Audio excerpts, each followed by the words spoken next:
à chacun et à chacune. C'est vrai que c'est un moment un peu particulier pour moi, je pense pour vous aussi.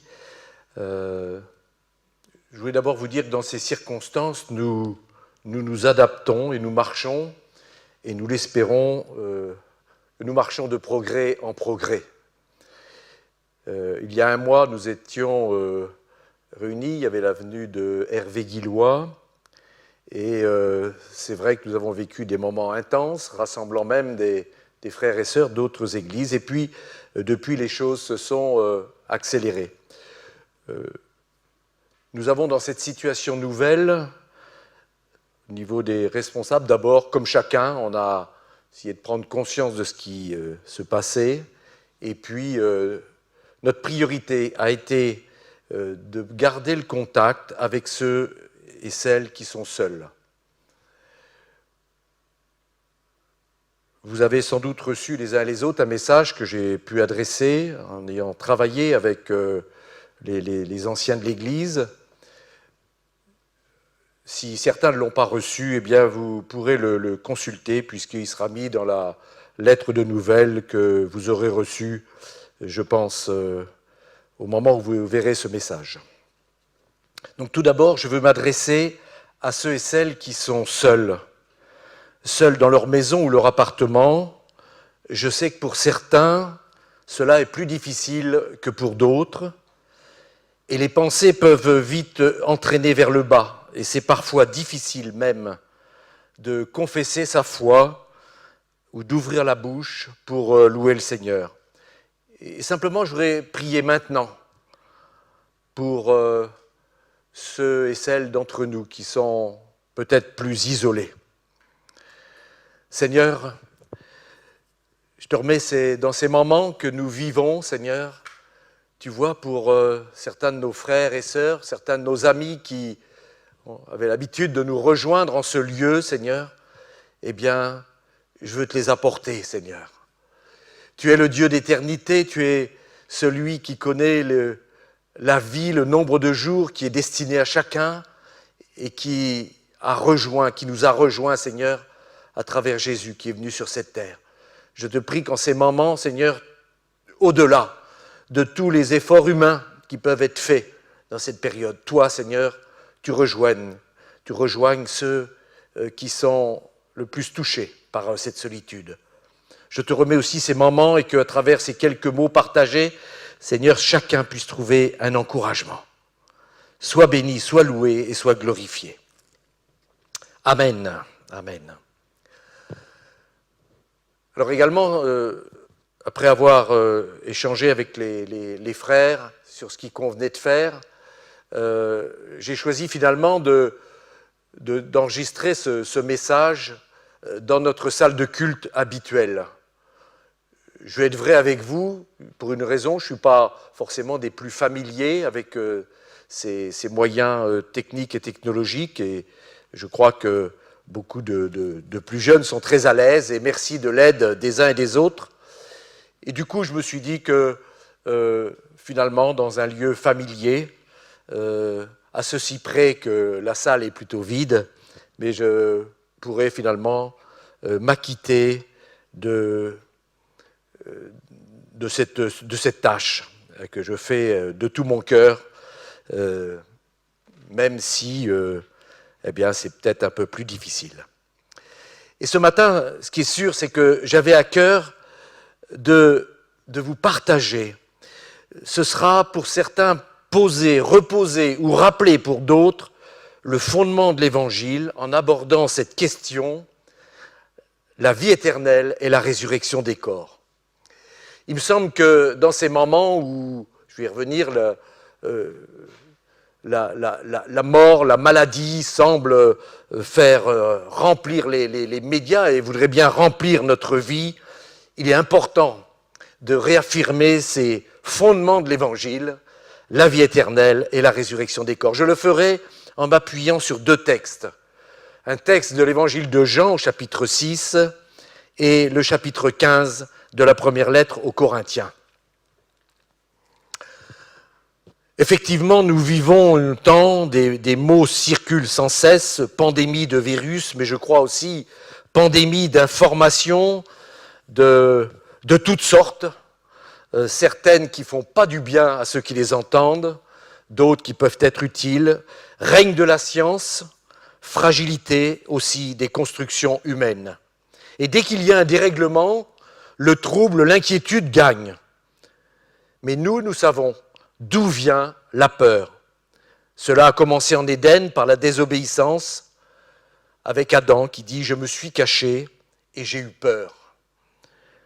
En effet, l'homme destiné à une vie de communion sans fin avec son Créateur, en quittant sa position de créature, a perdu sa paix et sa joie. Il avait certes la connaissance, mais se voyait retirer l'accès à la vie éternelle. Genèse 3, 22, l'Éternel Dieu dit « Voici l'homme est devenu comme l'un de nous pour la connaissance du bien et du mal. Empêchons-le maintenant d'avancer sa main, de prendre de l'arbre de vie et d'en manger et de vivre éternellement. » Cette situation tragique, je voudrais le réaffirmer ce matin, a pris fin par la venue de Jésus sur terre et particulièrement au moment où Jésus-Christ est mort sur la croix. Je voudrais dire ceci à cet instant précis, l'arrêt de mort contre la mort a été prononcé et acté par la mort de Jésus-Christ. Ça nous est rappelé dans Hébreux 2 au verset 14, « Ainsi donc, puisque les enfants participent au sang et à la chair, il y a également participé lui-même, afin que, par la mort, il anéantit celui qui a la puissance de la mort, c'est-à-dire le diable, et qu'il délivra tous ceux qui, par crainte de la mort, étaient toute leur vie retenus dans la servitude. » Je vous invite dans ces jours à reprendre et à méditer ce verset de la lettre aux Hébreux qui vraiment nous pose cet acte extraordinaire qui a été accompli. Je vous invite maintenant, nous allons lire dans Jean au chapitre 6, je vous invite à relire la totalité de ce chapitre 6 avec la multiplication des pains. Et à partir de cette multiplication des pains, Jésus va amener ceux qui l'entourent, après leur avoir signifié, il leur a montré qu'il savait ce qu'il y avait dans leur cœur, il cherchait et des miracles et de la nourriture, et lui va leur donner, va les amener à comprendre qu'il est lui-même cette nourriture, ce pain qui descend du ciel. Je vous invite à lire à partir du verset 26. Jésus leur répondit, « En vérité, je vous le dis, vous me cherchez, non parce que vous avez vu des miracles, mais parce que vous avez mangé des pains et que vous avez été rassasiés. Travaillez, non pour la nourriture qui périt, mais pour celle qui subsiste, pour la vie éternelle, et que le Fils de l'homme vous donnera. Car c'est lui que le Père, que Dieu a marqué de son sceau. » Ils lui dirent, « Que devons-nous faire pour faire les œuvres de Dieu ?» Jésus leur répondit, « L'œuvre de Dieu, c'est que vous croyez en celui qui l'a envoyé. » « Quel miracle fais-tu donc, lui dirent-ils, afin que nous le voyions et que nous croyions en toi? Que fais-tu? Nos pères ont mangé la manne dans le désert, selon qu'il est écrit, il leur donna le pain du ciel à manger. » Jésus leur dit, « En vérité, je vous le dis, Moïse ne vous a pas donné le pain du ciel, mais mon Père vous donne le vrai pain du ciel, car le pain de Dieu, c'est celui qui descend du ciel et qui donne la vie au monde. » Ils lui dirent, « Seigneur, donne-nous toujours ce pain. » Jésus leur dit, « Je suis le pain de vie. Celui qui vient à moi n'aura jamais faim et celui qui croit en moi n'aura jamais soif. Mais je vous l'ai dit et vous m'avez vu et vous ne croyez point. Tous ceux que le Père me donne viendront à moi et je ne mettrai pas dehors celui qui vient à moi. Car je suis descendu du ciel pour faire non ma volonté, mais la volonté de celui qui m'a envoyé. Or, la volonté de celui qui m'a envoyé, c'est que je ne perde rien de tout ce qu'il m'a donné, mais que je le ressuscite au dernier jour. La volonté de mon Père, c'est que quiconque voit le Fils et croit en lui ait la vie éternelle, et je le ressusciterai au dernier jour. » Les Juifs murmuraient à son sujet parce qu'il avait dit « Je suis le pain qui est descendu du ciel. » Et il disait « N'est-ce pas là Jésus, le fils de Joseph, celui dont nous connaissons le père et la mère? Comment donc dit-il, je suis descendu du ciel? Jésus leur répondit, ne murmurez pas entre vous. Nul ne peut venir à moi si le Père qui m'a envoyé ne l'attire, et je le ressusciterai au dernier jour. Il est écrit dans les prophètes, ils seront tous enseignés de Dieu, ainsi quiconque a entendu le Père et a reçu son enseignement vient de moi. C'est que nul n'a vu le Père, sinon celui qui vient de Dieu, celui-là a vu le Père. En vérité, je vous le dis, celui qui croit en moi a la vie éternelle. Je suis le pain de vie. Vos pères ont mangé la manne dans le désert et ils sont morts. C'est ici le pain qui descend du ciel, afin que celui qui en mange ne meure point. Je suis le pain vivant qui est descendu du ciel. Si quelqu'un mange de ce pain, il vivra éternellement. Et le pain que je donnerai, c'est ma chair que je donnerai pour la vie du monde. Là-dessus, les Juifs se disputaient entre eux, disant, « Comment peut-il nous donner sa chair à manger ?» Jésus leur dit, « en vérité, je vous le dis, si vous ne mangez la chair du Fils de l'homme, et si vous ne buvez son sang, vous n'avez point la vie en vous-même. Celui qui mange ma chair et qui boit mon sang a la vie éternelle, et je le ressusciterai au dernier jour. Car ma chair est vraiment une nourriture et mon sang est vraiment un breuvage. Celui qui mange ma chair et qui boit mon sang demeure en moi, et je demeure en lui. Comme le Père qui est vivant m'a envoyé et que je vis par le Père, ainsi celui qui me mange vivra par moi. C'est ici le pain qui est descendu du ciel. Il n'en est pas comme de vos pères qui ont mangé la manne et qui sont morts. Celui qui mange ce pain vivra éternellement. Jésus dit ces choses dans la synagogue, enseignant à Capharnaüm. Et je voudrais simplement souligner le verset également 63. C'est l'esprit qui vivifie, la chair ne sert de rien. Les paroles que je vous ai dites sont esprit et vie. Ce texte, un peu long, je ne vais pas tout commenter, mais nous éclaire en distinguant clairement et nettement deux choses. La vie éternelle, qui est donnée par Jésus lui-même à quiconque croit. Celui qui croit en moi a, c'est-à-dire possède, dès maintenant la vie éternelle. Celui qui a le Fils a la vie, celui qui n'a pas le Fils de Dieu n'a pas la vie. Je vous ai écrit ces choses afin que vous sachiez que vous avez la vie éternelle, vous qui croyez au nom du Fils de Dieu. Afin que vous sachiez que vous avez la vie éternelle, vous qui croyez au nom du Fils de Dieu. Je crois que parmi nous, beaucoup ont confessé de leur bouche leur foi dans Jésus-Christ, le Fils de Dieu. Alors, nous avons, dès maintenant, dès aujourd'hui, la vie éternelle. Elle a commencé pour chacun de nous. La vie éternelle commence pour le croyant le jour où il croit dans son cœur que Dieu a ressuscité Jésus-Christ d'entre les morts. Romains 10, verset 9. Voilà la première chose qui nous est donnée dans ce passage. Et la deuxième chose, comme en contraste, mais en complément à la vie éternelle qui est donnée d'en haut maintenant, pour quiconque croit, la résurrection corporelle est annoncée avec force, avec 4 références dans le chapitre 6 que nous avons lu de Jean, avec cette expression « Je le ressusciterai au dernier jour ». La vie éternelle maintenant, la résurrection des corps promise avec certitude au dernier jour, j'y reviendrai. La vie éternelle est donc offerte à tout homme qui croit. La vie éternelle est liée à la mort de Jésus-Christ à la croix, qui, par sa mort, redonne accès à la communion, à la relation avec Dieu. Jean 3, versets 15 et 16, « Et comme Moïse éleva le serpent dans le désert, il faut de même que le Fils de l'homme soit élevé, afin que quiconque croit en lui ait la vie éternelle. Car Dieu a tant aimé le monde qu'il a donné son Fils unique, afin que quiconque croit en lui ne périsse point, mais qu'il ait la vie éternelle. »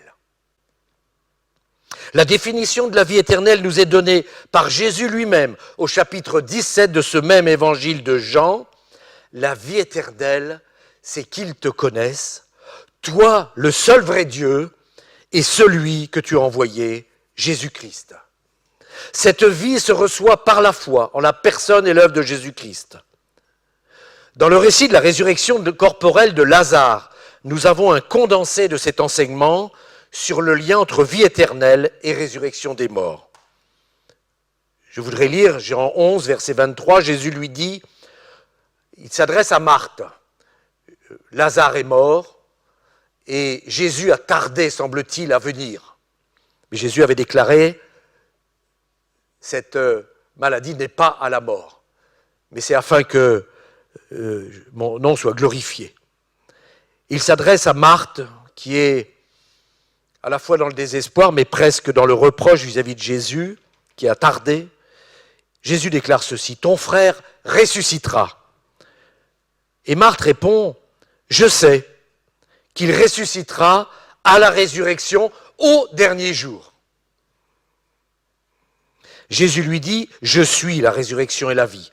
Celui qui croit en moi vivra quand même il serait mort. Et quiconque vit et croit en moi ne mourra jamais. Crois-tu cela? Et elle lui dit, oui Seigneur, je crois que tu es le Christ, le Fils de Dieu, qui devait venir dans le monde. Dans ce texte, Marthe confesse sa foi, sans savoir encore comment se produira la résurrection des morts, mais elle sait et elle croit. Je voudrais souligner que si elle sait cela, Marthe, c'est parce qu'elle est enseignée dans les Écritures depuis sans doute sa plus tendre enfance. C'est une fille d'Abraham, fidèle, et qui a reçu l'enseignement des Écritures. Et je voudrais souligner que dans l'Ancien Testament, nous avons un seul passage qui nous parle de la vie éternelle. Ce passage, c'est dans le livre de Daniel, à travers une vision et la révélation des choses dernières que Daniel reçoit de l'ange de l'Éternel qu'il appelle Seigneur. Je lis dans Daniel 12, verset 2, « Plusieurs de ceux qui dorment dans la poussière de la terre se réveilleront, les uns pour la vie éternelle et les autres pour l'opprobre, pour la honte éternelle. » Déclaration prophétique extraordinaire. Il y a déjà la vision du jugement dernier et des deux résurrections.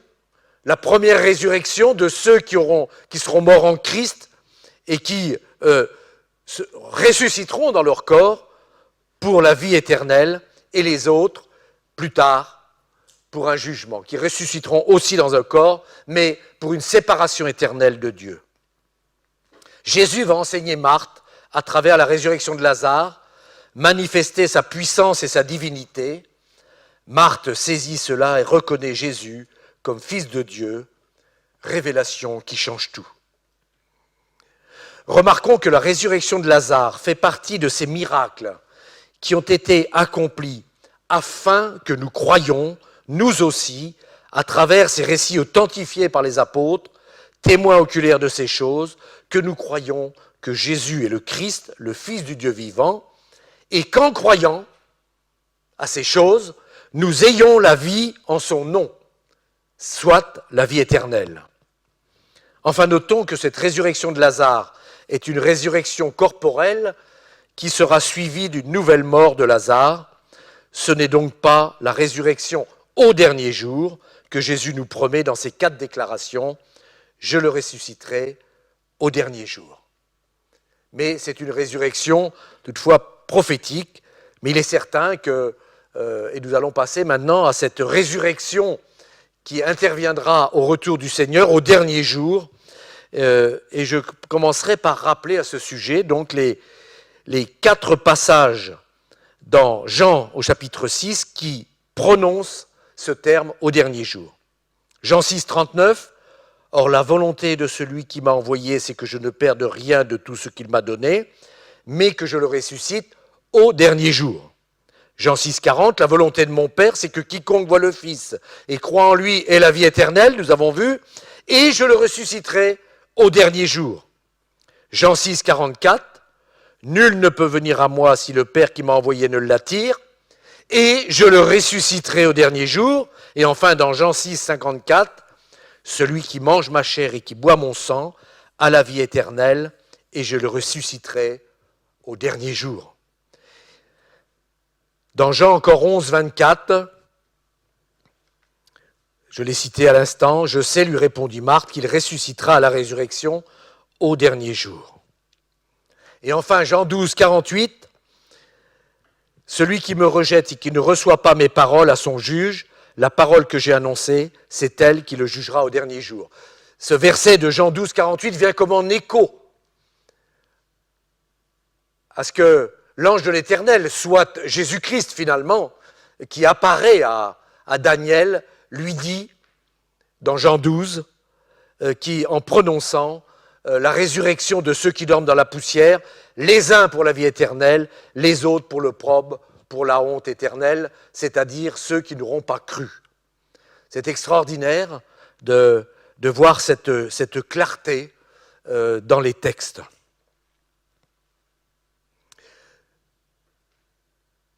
Tout ce qui concerne cette résurrection corporelle au dernier jour nous est enseigné avec clarté par Paul dans la première lettre aux Corinthiens au chapitre 15, à travers une déclaration formelle. La résurrection du Christ est le point central et incontournable de la bonne nouvelle de l'Évangile, et cette résurrection de Christ est une résurrection qui n'est plus suivie de mort. La résurrection de Christ est une résurrection qui n'est plus suivie de mort. Romains 6, verset 9, Christ ressuscité des morts ne meurt plus, la mort n'a plus de pouvoir sur lui. Il me vient aussi dans Apocalypse, oui j'étais mort, mais maintenant je suis le vivant au siècle des siècles. Et nous sommes appelés à vivre la même résurrection que Christ, mais pour nous au dernier jour.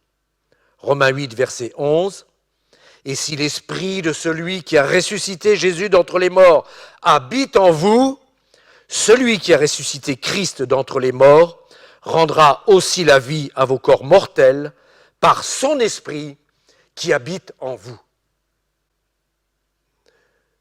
C'est des déclarations extraordinaires, frères et sœurs. Voilà les fondements de notre foi. Voilà les fondements de notre espérance. Voilà les choses qui nous permettent de tenir dans ces temps, que nous ayons des communications, que nous nous voyions, que nous nous entendions ou pas, nous pouvons saisir ces choses et là où Dieu nous place, dans la plus grande des solitudes, ou rassemblés avec d'autres frères, ou au milieu de gens qui ne croient pas, serrons ces choses sur nos cœurs.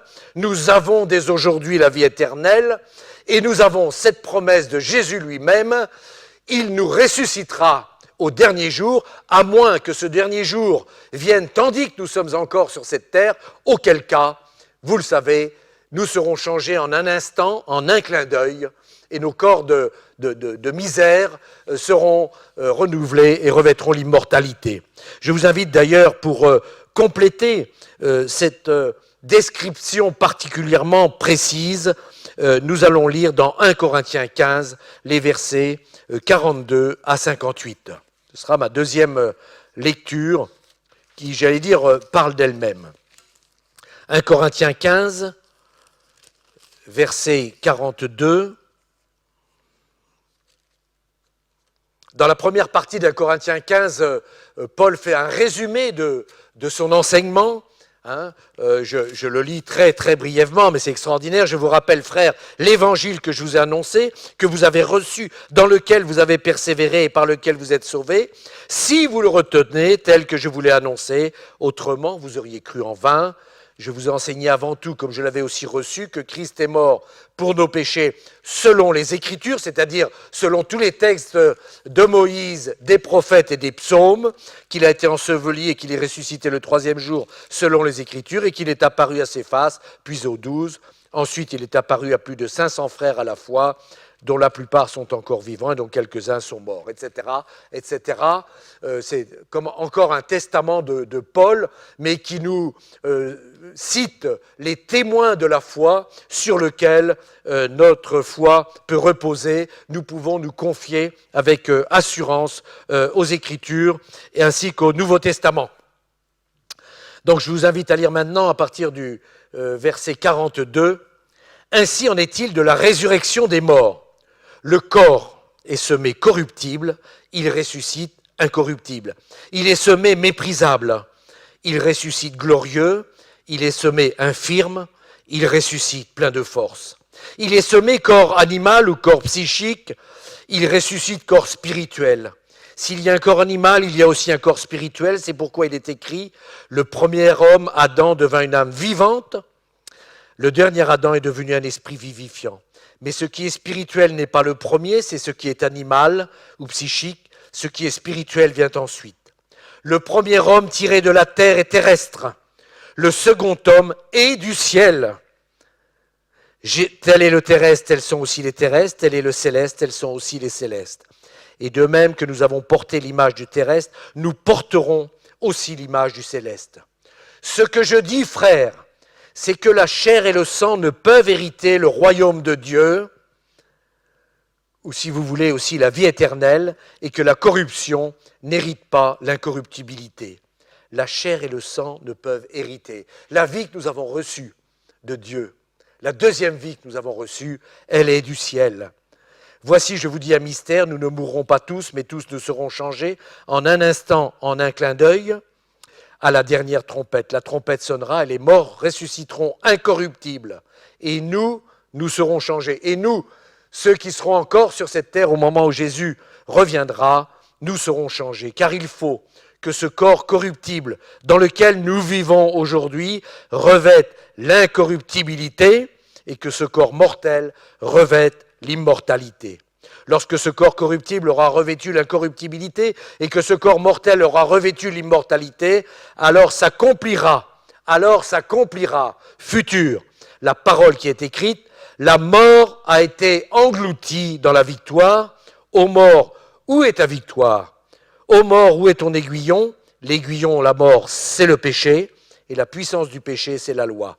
Mais grâce soit rendue à Dieu, qui nous donne la victoire par notre Seigneur Jésus-Christ. Ainsi donc, mes frères bien-aimés, soyez fermes, inébranlables, travaillant de mieux en mieux à l'œuvre du Seigneur, sachant que votre travail ne sera pas vain dans le Seigneur.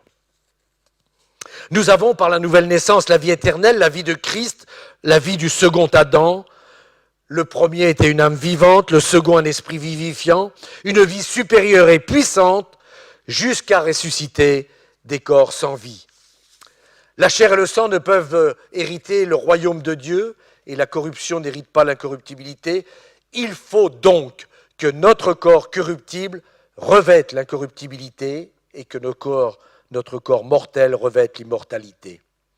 Entre-temps, entre ce temps où nous avons reçu la vie de Dieu par la nouvelle naissance et ce dernier jour où nous revêtirons, nos corps ressusciteront pour ceux qui seront morts, revêtiront l'incorruptibilité et l'immortalité des corps, entre les deux, c'est notre foi, notre victoire, car déjà nous avons la victoire par Jésus-Christ et en lui, par lui et en lui et uniquement par lui et uniquement en lui. Et cette victoire qui triomphe du monde, de l'esprit du monde, des puissances de ténèbres qui se déchaînent, cette victoire pour nous aujourd'hui, c'est notre foi. Ces deux réalités que je viens rapidement de décrire, non pas en les opposant, mais en les situant dans le temps, l'une maintenant, la vie éternelle, l'autre, la résurrection des corps, au futur, c'est-à-dire quelque chose de certain qui est daté au dernier jour, c'est-à-dire le retour du Seigneur, eh bien, c'est une illustration parfaite du déjà et pas encore de toute l'Écriture. Nous avons déjà la vie éternelle, et ce depuis que nous avons été scellés du Saint-Esprit lors de la nouvelle naissance. Cette vie est une vie à vivre par la foi, et dans la foi au Fils de Dieu, que nous aimons sans l'avoir vu, en qui nous croyons sans le voir encore, mais qui déjà nous donne une joie ineffable et glorieuse que le monde ne peut connaître, frères et sœurs. Nous savons que notre corps périssable ressuscitera au dernier jour. Voilà le rocher qui seul peut nous permettre de traverser ces temps et d'autres qui vont leur succéder. Frères et sœurs, si j'ai voulu partager cela, c'est parce qu'aujourd'hui, qu'on le veuille ou non, il y a une telle abondance d'informations qui véhiculent la mort, qui est là, qui véhicule la maladie. Et nous voyons que l'ennemi, je n'analyse pas tout cela. Le temps n'est pas de décortiquer tout cela. Ce qui est certain, y compris dans l'Église de Jésus-Christ, la mort a frappé. La maladie est là. Oui, le Seigneur est tout-puissant et il guérit et il restaure, mais dans sa souveraineté. Et je crois que nous avons là un enseignement, certes douloureux. Il y a de la peine, mais c'est pour ça que j'ai voulu resituer les choses. Nous avons maintenant la vie éternelle, la résurrection des corps et l'incorruptibilité. C'est pour plus tard, mais la promesse est certaine. Je voudrais aborder un dernier point qui est vraiment pour ces temps que nous vivons. Nous voyons comment nous pouvons faire dans ces temps un peu particuliers pour continuer de nous exhorter, de nous encourager, de nous soutenir. Nous utilisons des moyens, et je le fais en ce moment avec mes frères, des moyens qui sont disponibles aujourd'hui. Des moyens audio, des moyens vidéo, des moyens qui permettent à plusieurs d'échanger, de se parler. Et c'est bien. Et voilà, je ne les maîtrise pas totalement, mais le sujet des moyens de ce monde comme n'en usant pas. J'en profite pour néanmoins faire une mise en garde pour ceux qui seraient peut-être attirés, qui chercheraient à travers un contact permanent, toute la journée, à travers des réseaux, etc., comme s'il y avait justement une angoisse de rester seul. Attention, attention. Nous avons reçu quelque chose de précieux de Dieu. Et je crois que c'est incontestable que ces temps sont aussi destinés à nous replacer devant Dieu. Je l'ai dit dans les petits mots que j'ai adressés, Dieu nous dit clairement, arrêtez et sachez que je suis Dieu. Je domine sur tout, je suis Dieu.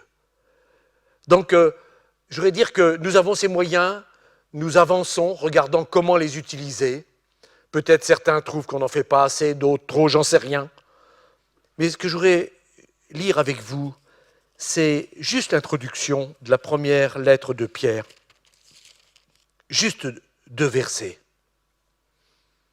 Pierre, apôtre de Jésus-Christ, à ceux qui sont étrangers et dispersés dans le Pont, la Galatie, la Cappadoce, l'Asie et la Bithynie, et qui sont élus selon la prescience de Dieu par la sanctification de l'Esprit. Frères et sœurs, c'est notre cas. Nous sommes aujourd'hui comme dispersés et nous sommes élus. J'ai parlé à des élus ce matin pour la plupart, afin qu'ils deviennent obéissants et qu'ils participent à l'aspersion du sang de Jésus-Christ, que la grâce et la paix vous soient multipliées. Ces chrétiens dispersés, à l'époque de Paul, ont été édifiés par des lettres manuscrites de l'apôtre, et beaucoup n'avaient pas vu le visage de Pierre. Ces lettres ont mis sans doute des semaines à parvenir à leur destinataire. Paul a fait de même à bien des communautés, et l'on voit dans les lettres qu'il invite ceux qui ont reçu la lettre en premier à l'envoyer à une autre communauté, située à quelques centaines de kilomètres, pour qu'elle soit lue. Frères et sœurs, nous disposons, pour ce qui nous concerne, de la parole, de ces paroles des apôtres, et nous en disposons dans nos maisons. Je vous encourage à garder des versions papier de la parole de Dieu. car un jour, nous n'aurons peut-être pas le choix. Les moyens que nous utilisons là, peut-être nous ne les aurons plus. Je vous invite à méditer ces mystères cachés comme nous l'avons fait ce matin. Ces mystères cachés pendant des siècles, mais révélés maintenant à nos cœurs par la parole et par l'œuvre de l'Esprit. Je vous invite à prier.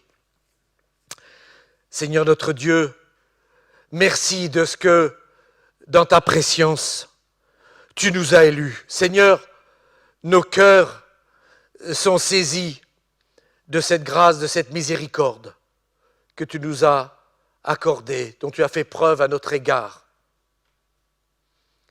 Seigneur, nous te bénissons. Seigneur, nous te prions qu'en ces temps, tes enfants, ton Église dont tu as dit que tu l'as bâtie et que les portes de l'enfer ne prévaudront pas contre elle. Les portes de l'enfer peuvent s'ouvrir, parfois faire des ravages, mais elles ne prévaudront pas contre l'Église de Jésus-Christ. Merci Seigneur, car c'est toi qui veilles sur ton Église. Je te prie ce matin pour mes frères et sœurs, qu'à travers cette courte exhortation, encouragement, ils puissent eux-mêmes, dans leur maison, dans leur foyer, pour un certain nombre, seuls, ne plus rester seuls, mais au contact de ta parole, être avec toi, vivre cette vie éternelle qui est de te connaître, toi le seul vrai Dieu et toi Jésus-Christ le Fils, venu du Père, manifesté à nous, révélé par le Saint-Esprit.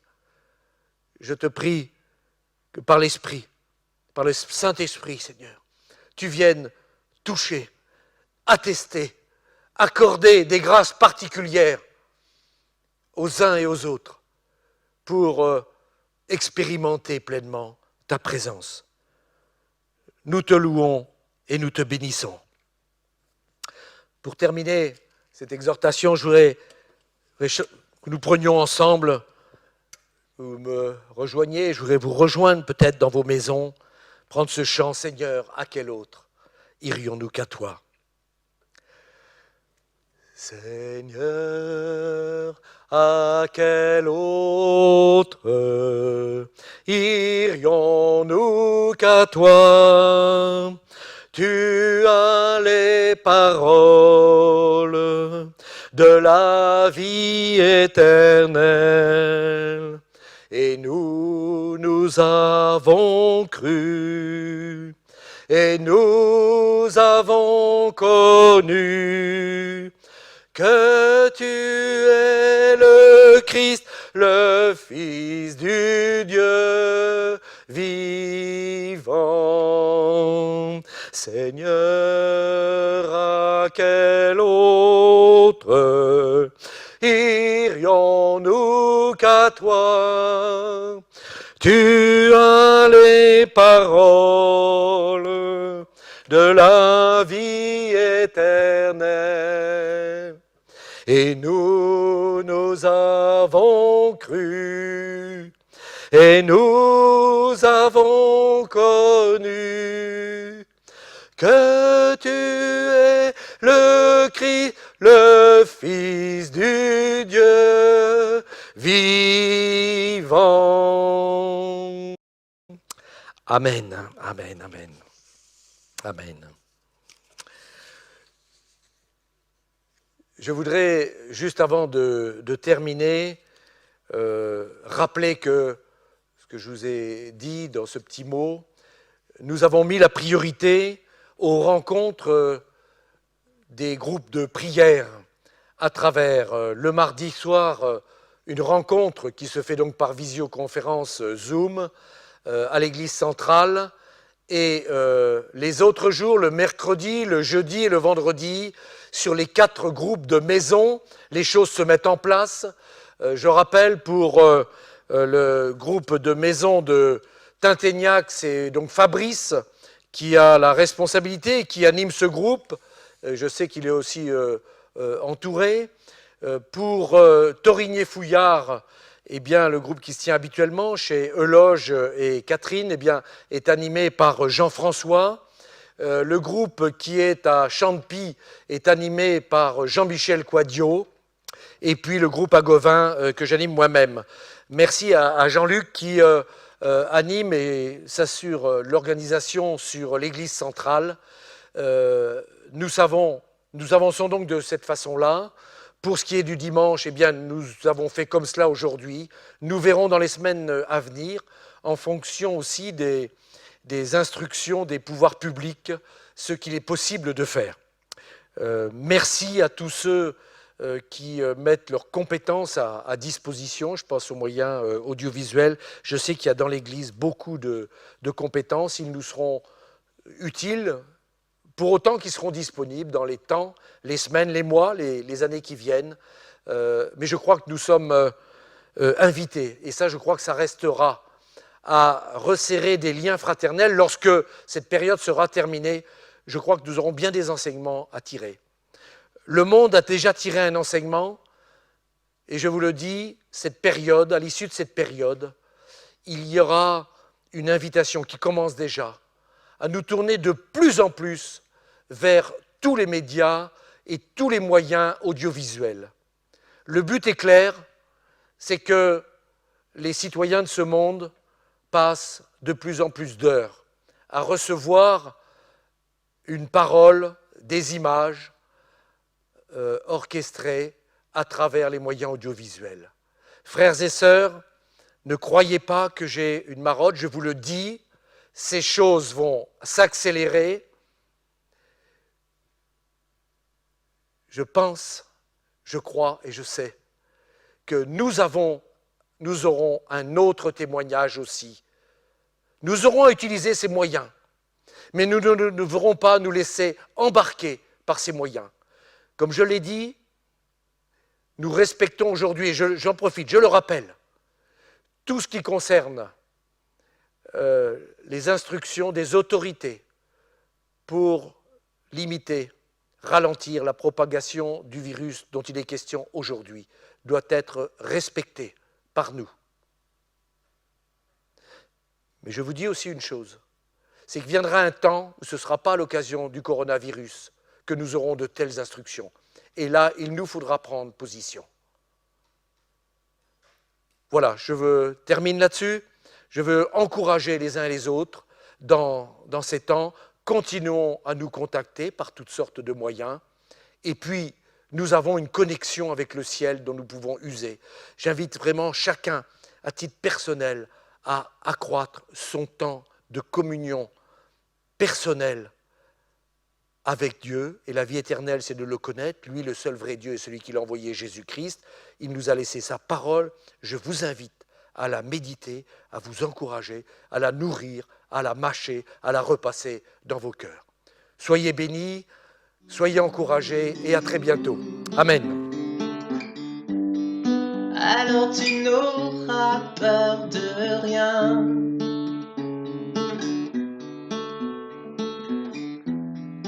Ni des dangers de cette